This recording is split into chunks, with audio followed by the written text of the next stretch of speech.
मुंबईतील धारावीमधील कोरोनाचा संसर्ग रोखण्यासाठी राष्ट्रीय स्वयंसेवक संघाच्या स्वयंसेवकांनी अपार मेहनत घेतली। भाजपच्या या दाव्याबद्दल शिवसेनेसह स्वाभिमानी शेतकरी संघटनेचे नेते राजू शेट्टी यांनीही काही प्रश्न उपस्थित केले होते। त्यातून एक प्रकारे संघाने धारावीत केलेल्या कामाबद्दल राजकीय वाद निर्माण झालाय। अशा वेळी राष्ट्रीय स्वयंसेवक संघाने एक व्हिडिओ तयार केला असून त्यातून संघाची भूमिका, धारावीत केलेले काम आणि एकूण ध्येय धोरण याबद्दल माहिती दिली आहे।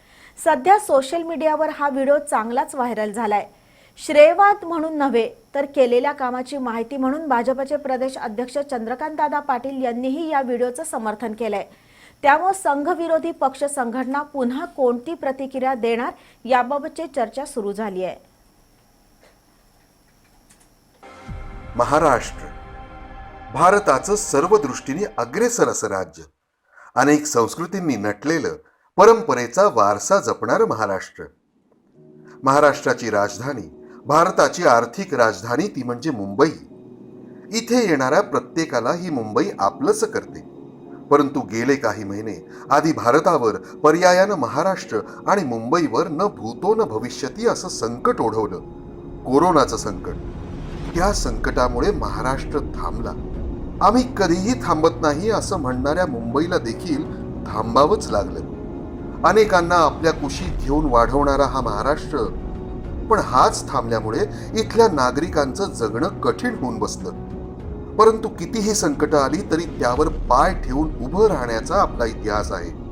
या इतिहासाला, या परंपरेला जागत आपले खरे सुपर हिरो म्हणजेच डॉक्टर्स, रुग्णालयातील कर्मचारी, पोलीस, सफाई कर्मचारी सज्ज झाले या संकटाचा सामना करण्यासाठी। त्यांच्यासोबत देशसेवा हे प्रथम कर्तव्य मानणारा अजून एक वर्ग देखील सज्ज झाला, ते म्हणजे राष्ट्रीय स्वयंसेवक संघाचे स्वयंसेवक। मुंबईत अनेक ठिकाणी संघाचं कार्य सुरू झालं। त्यात मुंबईचे हॉटस्पॉट हे केंद्रस्थानी होते। स्वयंसेवकांनी धारावीत जाऊन कोरोना संशयितांना शोधण्याचं कार्य सुरू केलं। परिणामी संक्रमित झालेली व्यक्ती लवकरच निदर्शनास येऊ लागली व मोठ्या प्रमाणात होणारं संक्रमण नियंत्रणात आलं। विश्व हिंदू परिषद, केशवसृष्टी, जनकल्याण समिती, स्वर्गीय अशोक सिंहल रुग्णसेवा केंद्र, माय ग्रीन सोसायटी, हिंदू जागरण मंच, निरामय सेवा फाउंडेशन या संघाच्या संबंधित संस्था एकत्र आल्या आणि या कोरोनाच्या सेवा कार्यात स्वतःला झोकून दिलं। संघाने आपले सेवा कार्य संपूर्ण महाराष्ट्रभर सुरू केलं।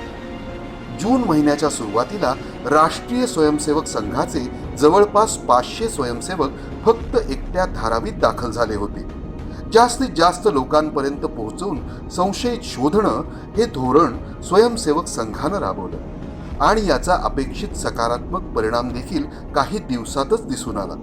सुरुवातीला रोज 100 ते 200 रुग्ण सापडणाऱ्या धारावीत या धोरणाचा अवलंब केल्यानंतर परिस्थिती हळूहळू नियंत्रणात येऊ लागली। जवळपास 100 ते 200 रुग्णांचा आकडा हा घट होऊन 25 ते 30 इतका झाला।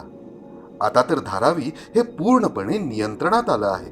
दिवसेंदिवस रुग्णांच्या संख्येत घट आणि स्वयंसेवकांच्या कार्यात भर पडत आहे। विलेपार्ले, मुलुंड ते घाटकोपर, वर्सोवा आणि धारावी येथे जवळपास 1,22,446 थर्मल स्क्रीनिंग व शरीरातील ऑक्सिजन प्रमाण तपासणी या स्वयंसेवकांमार्फत करण्यात आल्या। फक्त थर्मल स्क्रीनिंगच नाही तर mask, hand sanitiser, PPE kit यांचं वाटप देखील करण्यात आलं। स्वयंसेवकांच्या सेवा कार्यात नेहमीच देश हे प्रथम प्राधान्य असतं, हे त्यांनी या काळात सिद्ध करून दाखवलंच। अनेक परिसरांचं निर्जंतुकीकरण करणं, श्रमिक मजुरांना अन्न वाटप करणं एवढंच नव्हे तर देहविक्री करणाऱ्या स्त्रियांना सुद्धा स्वयंसेवकांनी धान्याच्या पाकिटांचं वाटप केलं। कोरोनाच्या या सेवा यज्ञात राष्ट्रीय स्वयंसेवक संघाच्या स्वयंसेवकांमध्ये वस्तीतील शिक्षण घेणारा सामान्य तरुण ते अनेक डॉक्टर्स, चार्टर्ड अकाउंटंट, शिक्षकांचा समावेश आहे।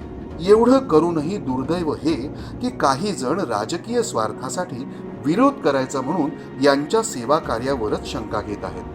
अनेक माध्यमांनी दाखवलेल्या बातम्या, तज्ज्ञांनी लिहिलेले लेख, प्रत्यक्ष ठिकाणी असणाऱ्या स्थानिकांची मतं यांना ते खोटं ठरवत आहेत।